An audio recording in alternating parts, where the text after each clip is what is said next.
तो शिक्षा के बाद अब बात होगी रोजगार की। रोजगार का संकट देश की एक बड़ी समस्या है। बेरोजगार युवाओं की संख्या लगातार बढ़ती जा रही है। इस संकट के साथ ही राजस्थान के बेरोजगार युवा एक और परेशानी से जूझ रहे हैं और वो परेशानी है रद्द कर दी गई प्रतियोगी परीक्षाओं के शुल्क की वापसी की। जी हां, राज्य में पिछले सालों के दौरान 3 अलग अलग नौकरियों के लिए होने वाली प्रतियोगी परीक्षाओं को रद्द किया जा चुका है, लेकिन इसके एवज में आवेदकों से ली गई फीस अभी तक वापस नहीं हुई। रोजगार की कमी की वजह से परेशान राजस्थान के युवाओं पर पड़ी है दोहरी मार। सरकारी नौकरी पाने की चाहत में इन युवाओं को नौकरी तो नहीं ही मिली, इनके पास का पैसा भी खत्म हो गया।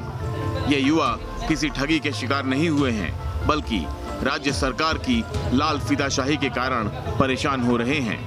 दरअसल पिछले 8 सालों के दौरान राज्य सरकार 3 अलग अलग विभागों के हजारों पदों के लिए आवेदन मंगाने के बाद नियुक्ति प्रक्रिया को रद्द कर चुकी है। बताया जा रहा है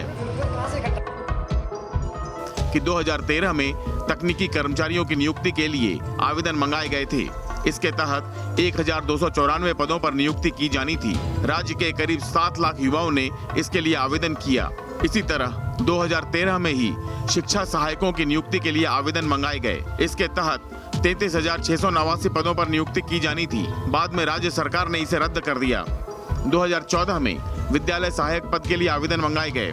इसके तहत 33,493 पदों पर नियुक्ति की जानी थी। इन पदों के लिए कुल 12,03,013 युवाओं ने आवेदन किया।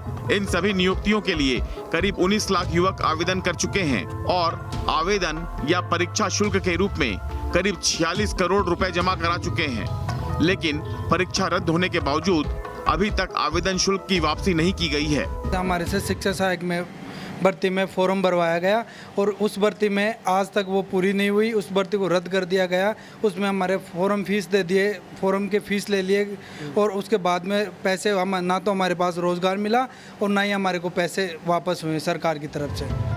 अब बेरोजगार युवाओं ने एक संगठन बनाकर सरकार से रोजगार देने और रद्द की गई नियुक्ति प्रक्रिया के लिए जमा कराए गए आवेदन शुल्क को वापस करने की मांग की है।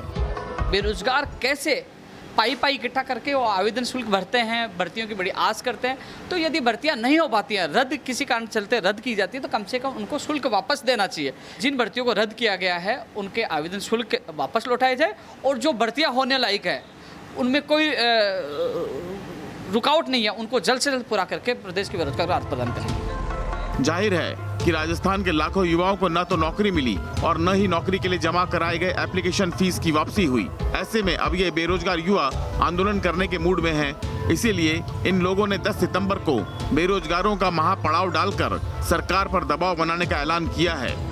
10 सितंबर को राजस्थान की सड़कों पर युवा उतरेगा। एक बड़े महापड़ाव की तैयारी है और सरकार को चेतावनी है कि लंबित भर्ती सहित तमाम ऐसे मामले जिनके चलते बेरोजगार युवाओं को संकटों का सामना करना पड़ रहा है, उनका शीघ्र समाधान कर रहे हैं। नहीं तो महापड़ाव के साथ साथ एक बड़े आंदोलन की रणनीति भी बेरोजगार युवा बना रहे हैं। वीडियो जर्नलिस्ट राजू चौधरी के साथ लाल सिंह फौजदार, न्यूज़ नेशन, जयपुर।